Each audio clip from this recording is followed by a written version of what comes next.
Hey guys, what's up? It's Ripe again. In today's video, my homeowner association lied and cheated our community for years. At one point, we had enough after they stole $35 million and then started a class action lawsuit against them. Here is what happened. Let's dive right into the HOA story. So I was part of an HOA and I had no idea that I was being scammed by them for a decade. Not only me, but every single member was being told to pay for things that turned out to be much cheaper than the HOA was telling us. Starting from the beginning, before I get too ahead of myself, I want to explain how they managed to do this. Instead of a monthly or yearly fee like most HOAs have, the system changed here about a decade ago. So we live in a gated community mainly comprised of retired people that just want to enjoy the rest of their life without many worries. So no kids or anything are allowed in the neighborhood, and the HOA helps to enforce all of that. They decided to build a facility in the neighborhood that is akin to a pool club, I guess. There's a pool, a gym center, tennis courts, etc. While most places like this would require a membership fee, our payment for it would be what we were giving the HOA. For building it, we would all need to pay more than usual, and our fees would be increased every year for it. They did everything above board with having a vote, and everybody, including myself, seemed to think it was a good idea. We had to pay more, but now we had this great place to go in, walking distance for most of us. You might be thinking this means we had a good HOA that actually cared about people and wanted to help us. Well, that was the mask they put on, and everybody was fooled by it for many years. So last year, I got a phone call asking if I wanted to be involved in a class action lawsuit against the HOA. I did not understand why they were being sued at first, but the more the person explained it to me, the more I realized I had been taken advantage of. They fed on the ignorance and good nature of the older generation in order to line their pockets. This is what happened when I got the call.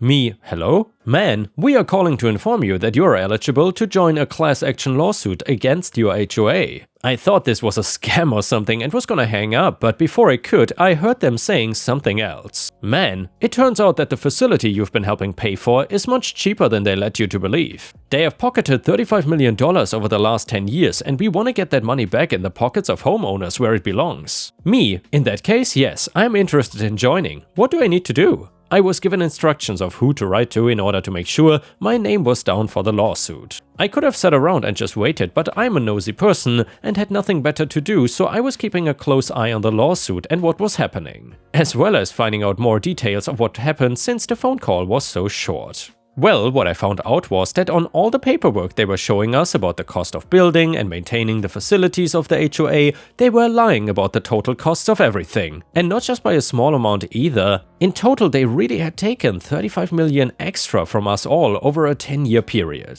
I stopped paying my dues, as did everybody else involved in the lawsuit. They were not gonna get more money from me that was just going to be put towards their defense. The only reason anybody was hinted onto the corruption was an old HOA member feeling bad and doing the right thing by coming forward, admitting that not all the money was going towards the place and instead they were taking it for themselves. Always in ways that could try and keep the money hidden by spending it on things labeled a business expense. Vacations, nice meals, etc. Even though I don't think the HOA is a business, so the government really should have caught them before. Unless it just wasn't something that gets looked for normally. This guy was just as guilty as the rest of them, but made a ton of statements and claims of where the money went that did help our side. I wish that the man grew a conscience before it had gotten to this point. It was not gonna be the most exciting case because the HOA was not gonna have as much of a defense for themselves. That does not mean that they didn't try and drag out the lawsuit for so long some people even forgot about it. Literally, this was an 18-month process of them doing whatever they could to keep it going and avoid paying out the money. They did have an argument claiming they never said all the money we gave was for the facilities and instead they needed more for other types of upkeep. Going directly against the contracts we signed stating what the HOA money would be for. Also, they tried to give the fake paperwork to the courts claiming the cost was that high. It didn't take long for that to be disproven and the real estimate quotes and what was being paid came to light. They knew they were gonna be in deep trouble and finally they ran out of excuses. It was time for the ruling. The court found in favor of the people and demanded that the $35 million of overpaid money be distributed back to everybody. It was not life-changing amounts of money because of how many people it had to be split between, but it was not anything to sneeze at either. Getting money back felt really good, even though it was my money to start with. It always felt like I'm winning something when I get a rebate type of check. The money was not everything, because the HOA members were also being sued criminally for embezzlement or money laundering. I'm sorry, I don't know the exact terminology here, basically for stealing from people and lying about where the money was going and pocketing it instead. Whatever the legal term for that crime is, they were found guilty. The guy that was in charge of the whole thing went to prison with the others under him, having to pay fines and I think getting home arrest and the like. The whole thing was just too interesting to not share, and when I told my son, he pointed me in the direction of this website where I could tell everybody. I couldn't stop reading either, and I cannot believe how bad some HOAs are. I'm now a big fan of this website, and I hope that people enjoy reading what happened to me with them. Please be careful out there with HOAs trying to scam you, and make sure you know exactly where your money is going in the future. And yeah, Ripe Stars, if you still enjoy the HOA stories, please don't forget to like the video and maybe even leave a comment, because that would help me tremendously. Either way, the next one is a revenge story. So my 18 female, mother 50-something female, kicked me out today because I would not let her financially take advantage of me. She told me to get out and take nothing with me, then she left. I'm really fortunate that one of my friends lives in the same building as me, so we were able to take everything I owned in about 3 hours. I've been seeing this coming for a while, so most of my things were already packed away. Now a little context for my friend. She, bless her heart, has the worst body odor I've ever smelled. It's bad, like never completely come out of fabric bad. And for the past 3 hours we've been running up and down 2 flights of stairs carrying heavy boxes. So as we sit on the couch resting and taking the place in, before we never return, I allow myself one petty thought. I grab my mom's pillow and I hand it to my friend. She understands the assignment. That pillow goes under her armpits, her back, her chest, anywhere. It can soak up 3 hours worth of sweat. That pillow sees hell. We put the pillow back in its place and then leave. Now, I don't know if she actually meant for me to leave or not, but when she gets home and sees my room empty, I hope she regrets chasing away the last person who cared for her. And when she gets in bed and lays her head down on her pillow, I hope she cries. Edit, I'm not sure why it won't let me post the updates separately, so I'll just put it here. Hi, so this was kind of my first time posting here, and I'm surprised at how much attention this got. I was really shaken when I made the first post, and I left out a lot of details because I just wanted to share a funny moment. But I've been getting a lot of questions, and I cannot sleep, so I wanted to answer a few of them. The most asked one is, of course, what do you mean by taking advantage of you financially? First of all, no, she did not ask me to pay rent. I would kill just to pay rent and know my living situation will be secure. I'm not sure where to start that would give enough context, but I'll start by saying that my mother is a narcissist. She's a miserable woman that everyone who has ever known her has hated. She is a leech that has only ever known how to take from others. She's been addicted to gambling since before I was born, and she certainly has not stopped now. Anyways, I will get into the main story. Please keep in mind that my knowledge is very limited. Most of it came from her, and she is the least honest person I know. I don't understand much of this to begin with. So, about a year or 2 ago, my grandma passed away and left her house to my mom. The house is in a gated community / trailer park with a horrible board / HOA, something like that. I'm not sure exactly what it is. My mother explained it to me as a club, and to live there you need to qualify to join. And yeah, sounds like an HOA. To qualify, you need to own a trailer, a truck to pull it, and go on a few camping trips with them. My great-grandparents promised that we wouldn't have to do anything, but the club demands that we go through the process to qualify to live there. Our living situation is not awful, but it's stressful to maintain. My mom found some guy to drain off his money, and they've been fighting over rent every month. I'm not told much, but I saw a paper that said we owe a lot. I truly don't know why we didn't move down to the house to live basically rent-free. She said it was so I could finish high school with my friends, but I don't believe her. She didn't want to move there, but she didn't want to sell it either. She claimed that it was both because of sentimentality and because she knew she would gamble all the money away the moment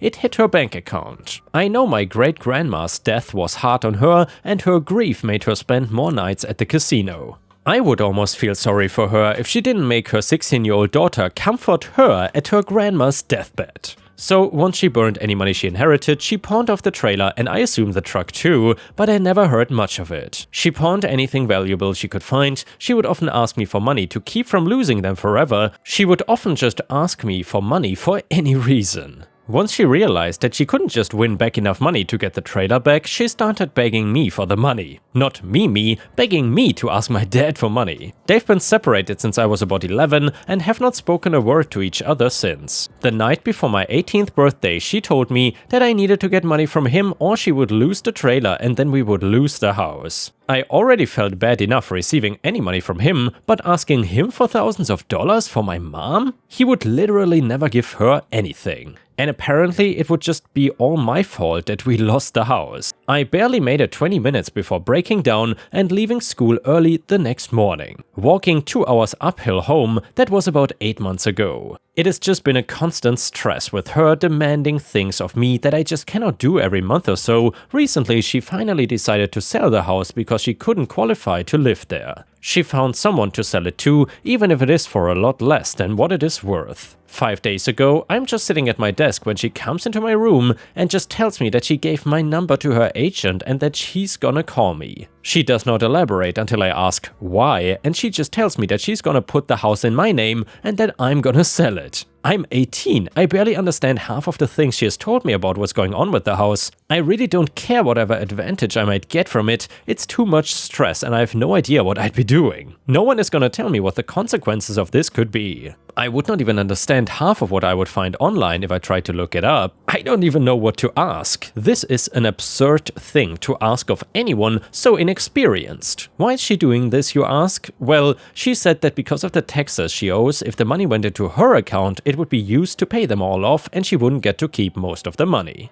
You see, I don't really understand it completely, but I've been told that this is tax evasion. My own mom wants to use me for tax evasion. Whatever her reasons and intentions, I don't trust her. I may be missing out on a lot of money, but my loss is none of her business. The consequences of her actions are finally catching up to her, and she is upset that I won't sacrifice myself for her. I've got my whole life ahead of me and I don't want to start it off any worse than I already am. Anyways, I know that if I have that money, she will never stop asking for it. Basically, she will just do what she already does but on a larger scale. Ask to borrow money, never pay it back, or pay half it months later, and then she said she will, then beg for forgiveness while asking for more. She will do it for the rest of my life if she can, so I immediately called my dad and we made a plan to talk to the agent together once he gets back to my state from his vacation. Horrible timing, I know, but things happened way too fast. Today I was still in bed when my mom comes into my room and again just tells me that she's gonna put the house in my name and have me sell it. Then she tells me there are fees, $1,200-ish, for doing this stuff and she needs me to get the money from my dad.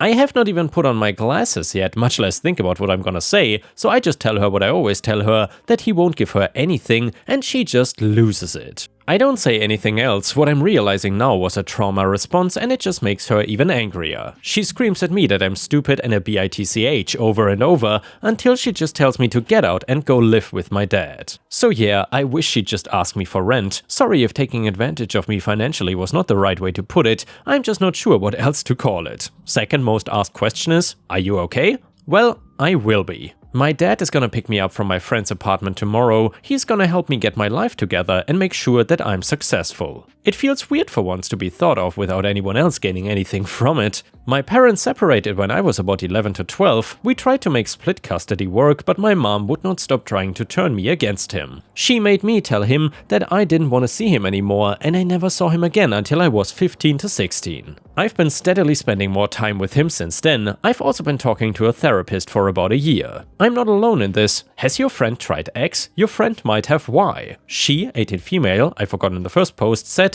that she just has bad genetics and that a lot of her family has the same problem. Her hygiene is fine and most of the time I don't smell anything. It's just that when I texted her for help, she was also in bed and did not have the chance to shower or put on deodorant. With the constant labor and stairs for such a long time, it was literally the worst case scenario. In regards to the "did you get all your important documents" question from you? Well, sadly no. My mother is a mess and so are her things. I would not know where to find anything nor what they even look like. It's just something I'm gonna have to deal with later.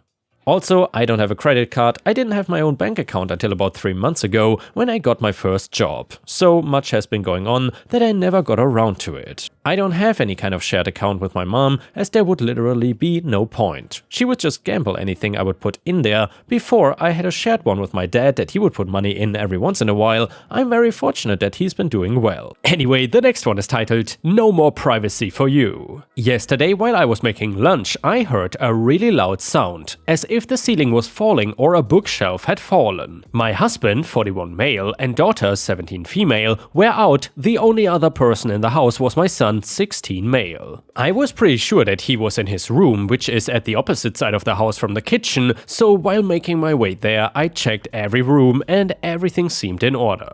I knocked on my son's door and called his name, to no answer. I must have knocked and called 3 times before trying to open the door, which was locked. At this point I was getting really freaked out, thinking that maybe he tipped his wardrobe or bookshelf and it had fallen over him and he was passed out on the floor. I was basically screaming his name and got no answer. I have no idea how I did it. I just threw myself against the door and it broke. Now clearly the door was already weak, I am thinking termites, but yeah, it broke. My son was fine, he was freaked out about the door, but fine. The sound was his TV with the volume at the maximum apparently, and he did not answer me calling because he didn't want me bothering his movie. His words were, "You were screaming like a harpy and it was annoying. I was trying to watch the movie. Fix the door."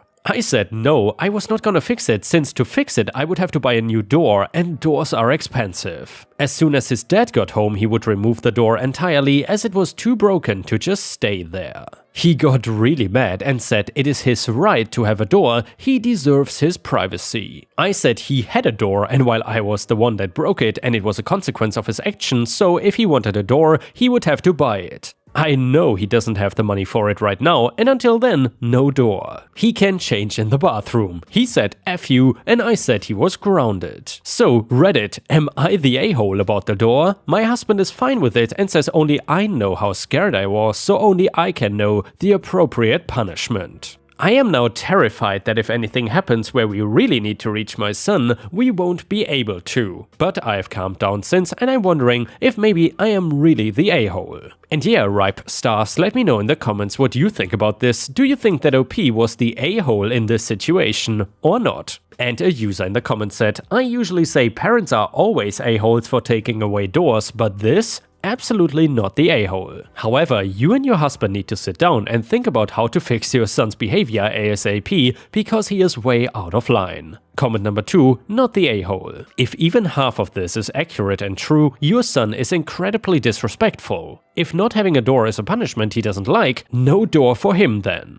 If it were me, he also would not have a TV, phone, tablet, laptop, gaming system, etc. and saying F you to a parent is almost always inexcusable. Top that with his nonchalant behavior about not answering you, and then his ref fix the door, game over. And now let's move on to the next story. It starts like this. So I am from a small West African country called Burkina Faso. Airplane travel is becoming more and more common nowadays, but back when this story happened, it was still something special. As a pilot, there are a ton of Karens to deal with, but they are almost always harmless. They wanna do things like change their seat or get a random upgrade to first class. Things are that entitled and annoying, but not inherently dangerous. Only once in my career as a pilot have I dealt with a Karen that was actually crazy, and that was the one that tried to hijack our plane and give the controls over to her 5-year-old kid. I need to note that this took place pre-9/11, so regulations were very different, and depending on the flight and company and other things, the rules were very different back then. I flew planes that were smaller than standard commercial ones and catered to a bit of a fancier clientele. It was also super common at the time before the flight took off to allow children to meet the pilots and even see the inside of a cockpit. I was doing a pretty standard flight with my co-pilot, and it was only a 3-hour trip, so we were not tired or worn out. We were actually having a great day, so of course that was the flight that we had a psycho Karen on board. I like to know about potential situations before they happen, so if there is a very bad passenger, I ask that my flight attendant let me know. About an hour into the flight, she alerts me that there's a Karen demanding for her and her son to get into the cockpit. Once the flight is going, nobody is coming into the cockpit because of how risky it is. Hijacking did exist back then, and the last thing we wanted was to make a detour for some criminal. I told the flight attendant to tell her that I said nobody is getting in and that was final. However, not 10 minutes later, I hear a banging on the door and I know that it is not my flight attendant because mainly she would not yell like that. No, it's the psycho Karen herself trying to speak to me through the damn door. I could not get everything she was saying, but I was getting the general idea. She was talking about how she paid so much money and this was her kid's first flight and she wanted it to be special. Then some stuff I didn't understand and then back to telling us to let her in. My co-pilot offered to talk to her and make her go back to her seat. He went and was going to stand at the door and tell her no, but when he got there the door was being opened by Karen herself on the other end. Karen, how dare you not open the door for me and my son? Co-pilot, ma'am, you cannot be in here. Return to your seat now and leave the cockpit door closed. Karen, I'm coming in and you're not gonna stop me. I want my son to fly a plane and you're going to be a good little boy and let him. I could not believe how we were being spoken to. While they were having this conversation, I quickly followed protocol for an unauthorized person in the cockpit.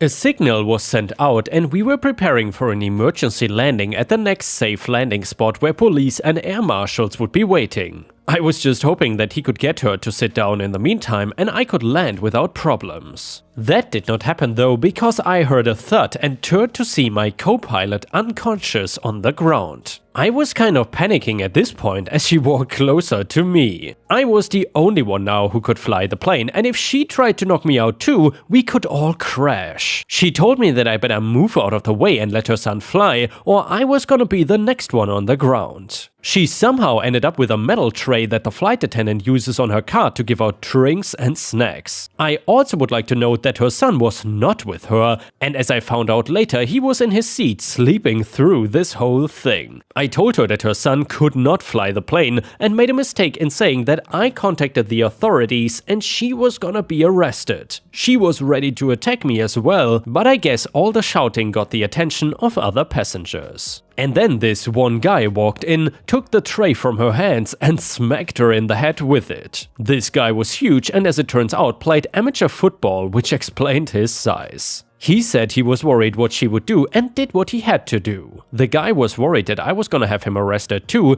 because he knocked her out and technically entered the cockpit too. I assured him that it was fine and even asked him to help me restrain her with emergency cuffs until we landed. He did exactly that and soon I was back in the cockpit with the door closed. We landed about 20 minutes later and the plane got swarmed with officers. The Karen was transferred into other handcuffs and taken off the plane. He must have not hit her very hard because she woke up as she was getting arrested and started to resist them, yelling that she paid for the flight and that meant she could go anywhere in the plane she wanted. She was arrested obviously and went to jail under the charges of an attempted hijacking and assault. Her son was woken up and taken off the airplane as well because he didn't have anybody else traveling with him. Looking back, I feel really bad for this kid because he was 5 and probably excited for his first flight. I can just hope that him being asleep meant he was not scarred for life from planes. My co-pilot got checked out and was deemed okay to fly. Some passengers were a little annoyed about the delay, but all of them understood why and it didn't cause any type of fuss. As for the missing flight attendant, Karen somehow managed to push her into the bathroom and barricade it shut. She did not want to continue the flight, while of course the company understood and got her accommodations to stay where we landed for a couple of days to recover. I can only imagine now how things would have played out in this type of scenario. The updates with both security and also technology would have made her actions nearly impossible today. The door would not be able to get pried open as easily as she did, and emergency response would have been faster. Heck, with the way she acts, there was a chance that she would have gotten turned away at the airport by bringing something she could not have or throwing a huge Karen fit. Times really have changed and this story really shows that. Also, it shows that some people are totally out of their mind and think that their 5-year-old can and should control an airplane that is 20,000 feet in the air. And with this, we have reached the end of the video. However, if you cannot get enough of my content, please check out my endless playlist where you can find thousands of hours of content. In addition, please don't forget to subscribe to my channel to not miss any of my daily uploads. Thank you so much in advance and I hope to see you again tomorrow.